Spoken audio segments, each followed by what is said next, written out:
فعلی عبادت، عملی عبادت، اس سے آخرت تو بنتی ہے، انسان کی دنیا بھی بہتر ہوتی ہے۔ انسان یہ سمجھتا ہے کہ وضو کرنے سے صرف نماز قبول ہوتی ہے اور اس کا آخرت میں اجر ملے گا، اور آخرت کو اس کا چہرہ اور ہاتھ پاؤں چمک رہے ہوں گے، اس کا دنیا میں بھی فائدہ ہے۔ رسول اللہ صلی اللہ علیہ وسلم نے فرمایا ما من عبد يبيت على ذكر طاهرا إلا بات معه في شعاره ملك لا ينقلب ساعة من الليل إلا قال اللهم اغفر لعبدك فإنه بات طاهرا۔ بندہ مومن جب وضو کر کے اپنے بستر کی طرف جاتا ہے سونے کے لیے، ذکر و اذکار کر کے سوتا ہے، یہ اللہ کا اتنا محبوب بن جاتا ہے، اللہ رب العزت ایک نورانی فرشتے کو اس کی حفاظت کے لیے آسمانوں سے بھجوا دیتے ہیں۔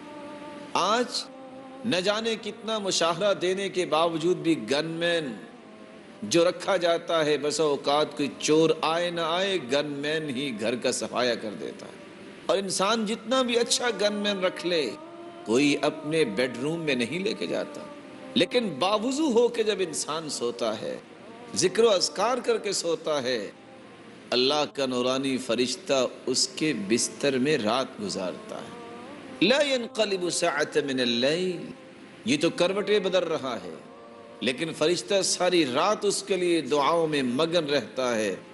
اللہم اغفر لعبدک فإنہ بات طاہرا، اے اللہ تیرا یہ بندہ باوضو ہو کے سویا ہے، اس کے گناہوں کو بھی معاف فرما دے۔ حفاظت بھی ہوئی، نگرانی بھی ہوئی، اور بخشش بھی ہو گئی۔ امام ذہبی رحمۃ اللہ علیہ نقل کرتے ہیں، عبود نامی مشہور زمانہ ایک ڈکیت اپنی گینگ کو لے کے 7 راتیں ایک چھت پہ بیٹھا رہا، لیکن کیا دیکھتا ہے کہ گھر کے اندر سفید پوش کچھ لوگ قرآن کھول کے بیٹھے ہیں۔ تنگ آ کے اس سے پوچھتا ہے گھر والے سے اتقیم حلقۃ القرآن فی کل لیلہ، ہر روز ہی اپنے گھر میں قرآن مجید کا حلقہ لگاتے ہو، درس قرآن کرواتے ہو؟ قال لا، ایسا تو نہیں ہوا۔